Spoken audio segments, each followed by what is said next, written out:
تكفي مساحة لو نعيش بلا سماحة وانت عايزنا بحب لو تضيق الأرض نسكن كل هذه الأرض ما تكفي مساحة لو نعيش بلا سماحة وانت عايزنا بحب لو تضيق الأرض نسكن Assalamualaikum warahmatullahi wabarakatuh. Ahlan wa sahlan.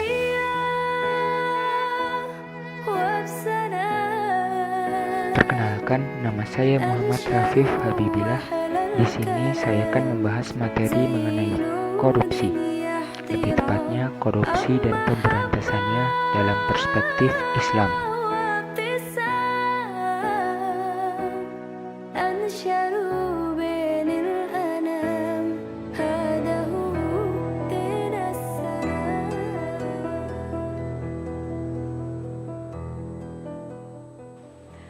Untuk sebuah kejahatan luar biasa, korupsi ditangani dengan sangat biasa-biasa. Penjaranya tak membuat efek jera. Hukuman finansialnya cuma ala kadarnya. Pidana koruptor umumnya ringan saja, rata-rata kurang dari 5 tahun penjara. Dalam kondisi darurat korupsi, pejabat negara tetap mencuri silih berganti. Sebanyak koruptor masuk penjara, sebanyak itu pula regenerasinya menggarong negara. Selama ini raga koruptor terpenjara, tapi bisnis dan hidup sosialnya lancar jaya. Ada yang salah dalam sistem hukum kita, terutama bobot hukuman dan efek jera. Struktur kekuasaan wajib dibenahi, menutup jalan bagi budaya korupsi. Tidak cukup ikhtiar KPK, harus ada perlawanan sosial menista pelakunya. Jika korupsi demikian menggurita, itu karena negara dan warganya membiarkannya merajalela.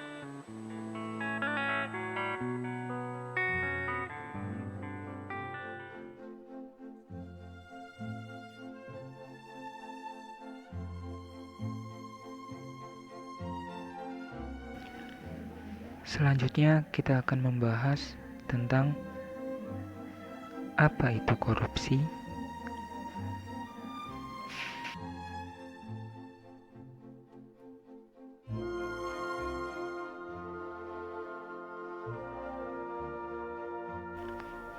Korupsi berasal dari kata Latin corrumper, corruptio atau corruptius, lalu diubah menjadi kata corruption atau korup dalam bahasa Inggris dan corruption dalam bahasa Prancis dan Jerman, korupti dalam bahasa Belanda yang berarti palsu, suap, dan busuk.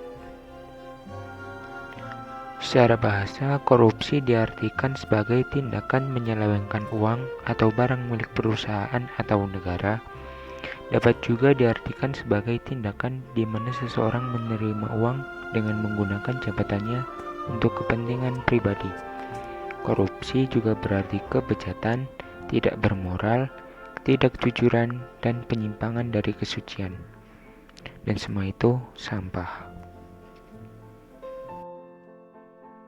Bentuk-bentuk korupsi. Yang pertama ada galul atau penggelapan, yang kedua ada riswah atau suap, yang ketiga ada hadiah atau gratifikasi, yang keempat ada sarihah atau pencurian, dan yang kelima ada khiyanah atau kecurangan.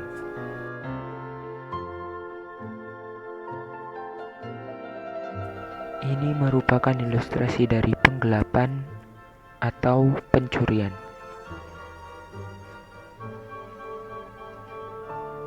Dan ini merupakan ilustrasi dari suap dan gratifikasi.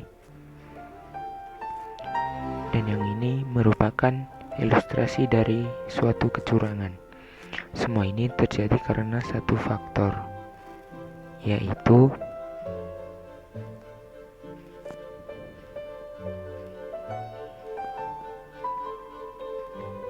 Tepat sekali, uang berbicara.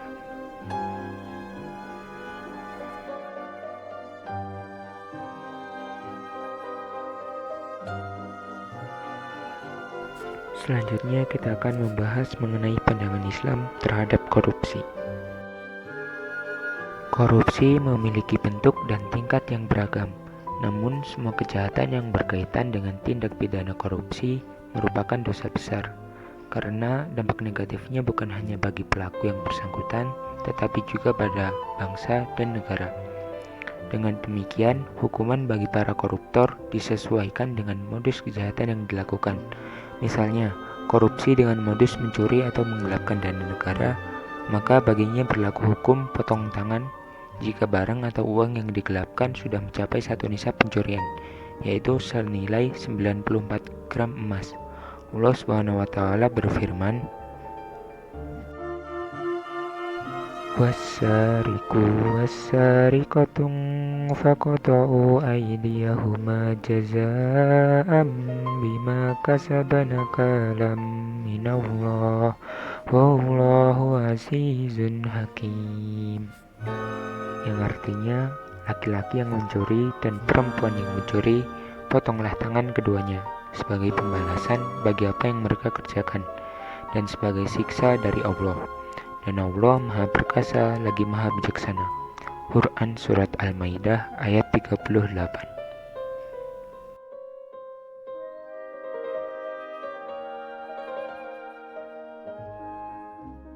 Selanjutnya kita akan membahas hukuman-hukuman korupsi di Indonesia.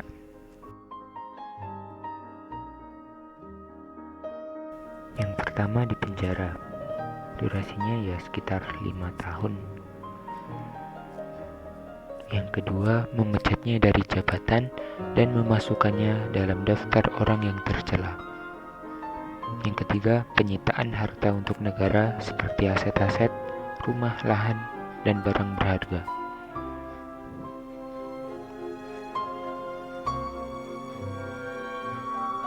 Dan yang keempat, hukuman mati yang sampai sekarang baru sebatas wacana. Sekarang mari kita bandingkan dengan hukuman-hukuman korupsi di negara lain. Yang pertama ada Cina, di mana seorang koruptor dihukum dengan hukuman mati. Yang kedua ada Jepang. Meskipun pemerintahan Jepang tidak menerapkan hukuman mati bagi para koruptor, tetapi di Jepang terhadap hukuman sosial yang dinamakan harakiri, di mana seseorang yang terbukti melakukan korupsi atau suap harus membunuh dirinya sendiri dengan pisau. Yang ketiga ada Malaysia dengan hukum gantung. Dan yang keempat ada Arab Saudi dengan hukum qisas atau pancung. Hukum gantung atau hukum pancung itu sama.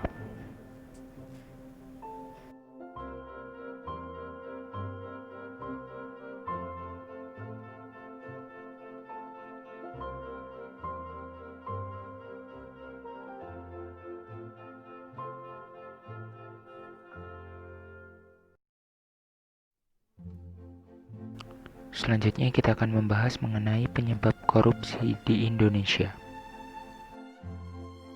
Yang pertama, penegakan hukum yang tidak konsisten. Yang kedua, penyalahgunaan kekuasaan atau wewenang. Yang ketiga, langkanya lingkungan yang anti korup. Yang keempat, rendahnya pendapatan penyelenggara negara. Yang kelima, kemiskinan dan keserakahan. Yang keenam, budaya memberi upeti, imbalan jasa, dan hadiah. Yang ketujuh, konsekuensi bila ditangkap lebih rendah daripada keuntungan korupsi.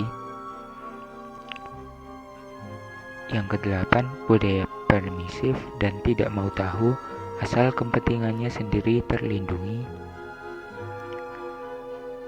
Dan yang terakhir, gagalnya pendidikan agama dan etika.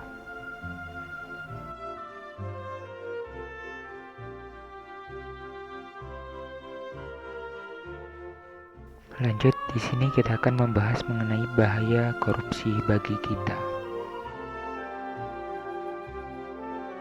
Bagi sistem politik, masyarakat tidak akan percaya terhadap pemerintah dan pemimpinnya, sehingga mereka tidak akan patuh dan tunduk pada otoritas mereka.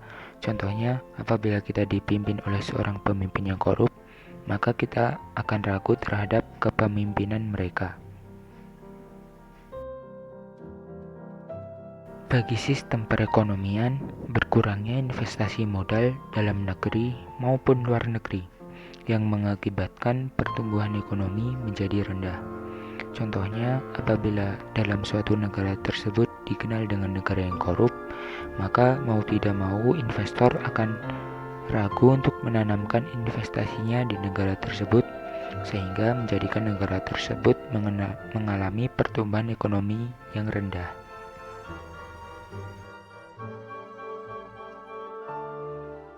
Bagi masyarakat, setiap individu dalam masyarakat akan mementingkan dirinya sendiri atau egois. Tidak akan ada kerjasama dan persaudaraan yang tulus, adanya perbedaan yang tajam di antara kelompok sosial dan individu baik dalam pendapatan, prestis, kekuasaan, dan lain-lain. Contohnya seperti yang baru-baru viral belakangan ini, di mana seseorang mengatakan hanya mau bergaul dengan orang kaya. Bagi generasi muda, jika korupsi sudah menjadi budaya, anak-anak akan tumbuh menjadi pribadi yang antisosial, sehingga pribadi mereka menjadi terbiasa dengan sifat tidak jujur dan tidak bertanggung jawab.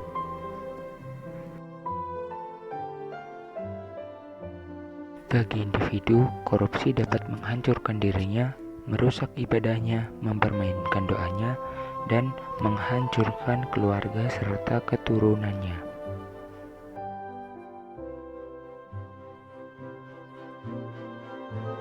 Selanjutnya kita akan membahas cara ampuh untuk mencegah korupsi. Yang pertama, takut kepada Tuhan, di mana kalau seseorang takut kepada Tuhan, mau melakukan hal negatif sekecil apapun, mereka akan selalu ingat kepada Tuhan. Yang kedua, fokus pada pekerjaan dan tanggung jawab. Yang ketiga, bergaya hidup sesuai dengan kantong.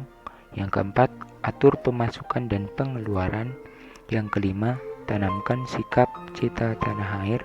Yang keenam, senantiasa bersikap jujur dan amanah. Yang ketujuh, tidak bersikap hedon. Yang kedelapan, biasakan menabung sejak dini. Yang kesembilan, bekerja dengan orang yang bisa dipercaya. Yang kesepuluh, bergaul dengan orang yang tepat. Yang kesebelas, menjaga diri dari perbuatan korupsi.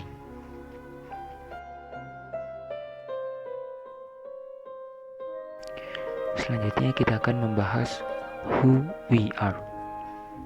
We are the future generation. Kita adalah generasi penerus bangsa. Kita anak milenial. Hati-hati, bisa saja anak milenial yang diremehkan ini kelak menjadi orang yang paling penting dan yang berjasa bagi negara ini.